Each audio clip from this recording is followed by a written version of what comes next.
അക്രമത്തിനും ലഹരിക്കുമെതിരായ ജനകീയ പ്രതിരോധത്തിന് ഇന്ന് തുടക്കം. SKN40.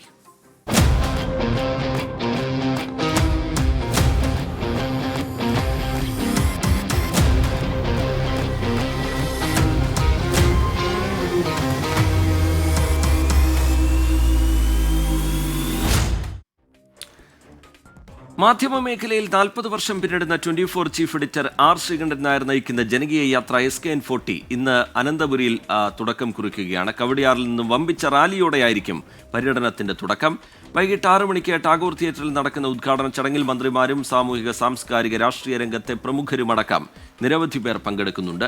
ടാഗോർ തിയേറ്ററിൽ നിന്ന് ഉമേഷ് ബാലകൃഷ്ണൻ വിവരങ്ങളുമായി ചേരുകയാണ്. ഉമേഷ്, വലിയൊരു ദൗത്യവുമായി ജനങ്ങൾക്കിടയിലേക്ക് 24 ഇറങ്ങുകയാണ്. അരുതക്രമം അരുത് ലഹരി എന്നുള്ള മുദ്രാവാക്യം അത് ഈ കാലത്ത് വളരെ പ്രസക്തവുമാണ്.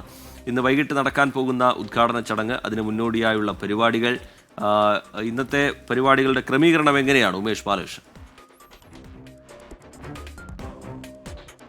രജിത്ത് പറഞ്ഞതുപോലെ വലിയൊരു ഉത്തരവാദിത്വം SKN സ്വയം ഏറ്റെടുക്കാൻ പോവുകയാണ്. 40 വർഷം പ്രക്ഷേപണ രംഗത്തെ 40 വർഷത്തെ അദ്ദേഹത്തിൻ്റെ പരിചയസമ്പത്തും അദ്ദേഹത്തിൻ്റെ സ്വീകാര്യതയും എടുത്ത് ഒരു സമൂഹത്തിലേക്ക്, അതായത് പൊതുസമൂഹത്തിലേക്ക് ഇറങ്ങുന്നു. സമൂഹത്തിലെ ഏറ്റവും വേണ്ടപ്പെട്ട, ഏറ്റവും ഇപ്പോൾ വിപത്തായി മാറിയിരിക്കുന്ന അക്രമവും മയക്കുമരുന്നിനുമെതിരെയുള്ള ഒരു പ്രക്ഷോഭത്തിന് അല്ലെങ്കിൽ ഒരു ബോധവൽക്കരണത്തിന് വേണ്ടി SKN നേരിട്ടേക്ക് ഇറങ്ങുന്നു. എന്തായാലും അതിനു വേണ്ടിയുള്ള ഉദ്ഘാടനം തിരുവനന്തപുരത്തെ ടാഗോർ തിയേറ്ററിലാണ് നടക്കുന്നത്. വൈകിട്ട് 6 മണിക്ക് ടാഗോർ തിയേറ്ററിൽ ഔദ്യോഗികമായ ഉദ്ഘാടന ചടങ്ങുകൾ നടക്കും. അതിനുവേണ്ടിയുള്ള ക്രമീകരണങ്ങൾ ടാഗോർ തിയേറ്ററിൽ ഇപ്പോൾ ഒരുക്കിക്കൊണ്ടിരിക്കുകയാണ്. അതിന് മുന്നോടിയായി വൈകിട്ട് 4 മണിയോടുകൂടി തന്നെ തിരുവനന്തപുരം കവടിയാറിൽ നിന്ന് ഒരു വിളംബര ജാഥ കൂടിയുണ്ട്. ഘോഷയാത്രയെന്നൊന്നും പറയാൻ കഴിയില്ല.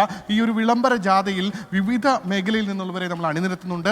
പ്രധാനമായി ഈ സ്പോർട്സ്, അതായത് കായിക രംഗത്തെ പ്രമുഖർ, ഒപ്പം വിവിധ ഹോബികൾ, അതായത് ഈ റൈഡേഴ്സ്, ഈ നമ്മുടെ പുരാതനമായ വാഹനങ്ങളെല്ലാം ശേഖരിക്കുന്നത്, ഈ ലഹരിക്കെതിരെ എങ്ങനെയെല്ലാം നമുക്ക് പ്രതിരോധങ്ങൾ തീർക്കാനാകും, ആ രീതിയിലുള്ള ഒരു വിളംബരം നമ്മൾ നടത്തിക്കൊണ്ട് കവടിയാറിൽ നിന്ന് ടാഗോറിലേക്ക് യാത്ര നടത്തും. അതിനുശേഷം ടാഗോറിലേക്ക് ആ യാത്ര എത്തിക്കഴിഞ്ഞാൽ ഇവിടെയാണ് ഉദ്ഘാടന ചടങ്ങുകൾ നടക്കുക. ഇവിടെ 1000 പേർക്ക് സീറ്റിംഗ് ഉണ്ട്. അതിൽ നമ്മൾ 100-ലധികം അമ്മമാരെ നമ്മൾ ഇതിൽ ചീഫ് ഗസ്റ്റായി കൊണ്ടുവരുന്നു. ചീഫ് ഗസ്റ്റ് എന്നുള്ളതല്ല, അവരിൽ നിന്നാണ് നമ്മൾ ഈ യാത്രകൾ തുടങ്ങുന്നത്. കാരണം എപ്പോഴും പറയാറുണ്ട്, ഒരു അക്രമങ്ങളിലോ മയക്കുമരുന്നുകളിലോ ഉപയോഗിക്കുന്നവരെക്കാൾ അതിൽ ഏറ്റവും കൂടുതൽ ഇരകളാകുന്നത് അമ്മമാരാണ്, വീട്ടിലെ സ്ത്രീകളാണ്. അവരുടെ അനുഭവങ്ങൾ, അവരുടെ ദുരിതങ്ങൾ, അത്തരത്തിൽ ഇരകളാക്കപ്പെട്ടുകൊണ്ടേയിരിക്കുന്ന അമ്മമാരിൽ നിന്ന്, അവരുടെ അനുഭവങ്ങളിൽ നിന്ന് SKN യാത്ര ആരംഭിക്കുകയാണ്. ആ 100 പേരടങ്ങുന്ന അമ്മമാരാണ് നമ്മുടെ ചീഫ് ഗസ്റ്റ്. അതാണ് അതിൽ ഏറ്റവും സുപ്രധാനം. അവർ അവരുടെ അനുഭവങ്ങളിൽ നിന്ന് SKN തുടരും. എന്തായാലും ക്രമീകരണങ്ങളെല്ലാം ഏറ്റവും അന്തിമഘട്ടത്തിലേക്ക് ആയിക്കഴിഞ്ഞു.